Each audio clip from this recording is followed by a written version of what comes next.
Well, it was a breakout night for governors, scoring points and landing some punches in last night's Republican debate in New Hampshire.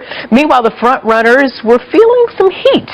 Ellen Ratner is here. She's bureau chief for Talk Media News Services and a Fox News contributor. Matt Schlapp, also here, served as White House political director under President George W. Bush. He is the chairman of the American Conservative Union. Good to see both of you. Thank you.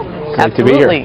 So what I'd like to do, guys, is take a look at some moments from last night's debate, and then we'll get your analysis on how the candidates played it and what corrections are needed going forward. First up, you're good with that?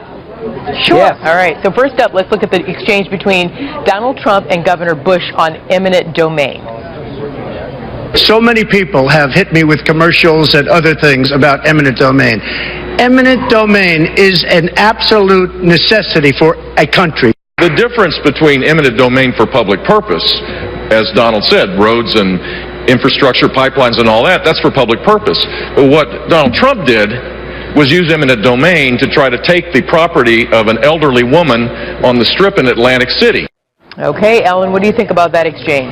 Well, I actually think Donald Trump kind of lost that one. I mean, he's right about some aspects of eminent domain in terms of public property and parks and other things, but I think that he got really taken to task on that. He didn't look so good. Matt? Yeah, eminent domain is a concept that's in our Constitution, and Donald Trump needs to remind audience of that. And the fact is, Jeb Bush, I think, got the better of Donald Trump because conservatives who are the overwhelmingly make up primary voters hate the idea of the government coming in and just taking people's land unless it's a really good reason. All right, next up, we're going to take a look at Governor Christie pouncing on Senator Rubio and questioning Rubio's skill set. Listen. He simply does not have the experience to be president of the United States and make these decisions. I think the experience is not just what you did, but how it worked out. Under Chris Christie's governorship of New Jersey, they've been downgraded 9 times in their credit rating. That's what Washington, D.C. does.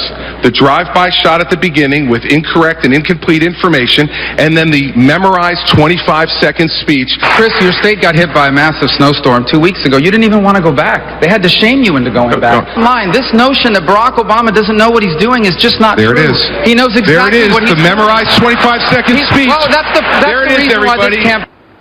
Okay, Ellen? You know, it's amazing. The knives were out for Senator Rubio in a very, very big way. However, I thought Chris Christie really did come after him and talked about the lack of actual running things experience, and that, to the voters, the biggest criticism of Barack Obama is that he didn't run things, and so I think he was trying to sort of play into that. I don't know how successful it'll be. We'll have to see on Tuesday. Okay. Well, how do you see it, Matt?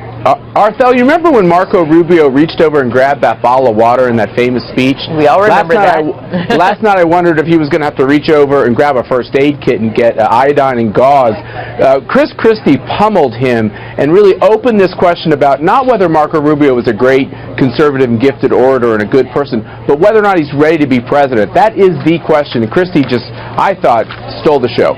All right, so we're going to move on to Governor Kasich on his first 100 days in the White House. Anybody who's here tonight, if I get elected president, head out tomorrow and buy a seatbelt because there's going to be so much happening in the first 100 days, it's going to make your head spin, and we're going to move America forward. I promise you, we're going to move us forward. So, Ellen, is this a realistic rundown for President of the United States, or is it more of an obtainable goal for a governor? Well, first of all, I'm very prejudiced. I'm from the great state of Ohio, where Governor Kasich actually has almost 70% of approval rating. So people really liked the way he came in and he took over the state. And, you know, these were including some Democrats. So I think if you're looking at experience, Governor Kasich showed that he does have it, and I think he came out a winner last night. Okay, Matt, how do you see it? Kasich, might have done okay, and it was the revenge of the governors. But Chris Christie, it was his night, and Jeb Bush had a really strong night. I think it's all about Christie and Bush, and Kasich will start to ebb. So will Bush and Christie get a bump come Tuesday? Yes, absolutely. There's no question. Marco Rubio was on quite an upward trajectory. I think that has been stopped. I think Chris Christie and Jeb Bush are going to be really doing better in the next couple of polls. And I think you're also going to see a bump for Governor Kasich. Okay, and we'll leave it there. Ellen Ratner, Matt Schlapp, good to see both of you. Thank you so much. Thank you. Thanks, Arthel. Yeah, you're welcome.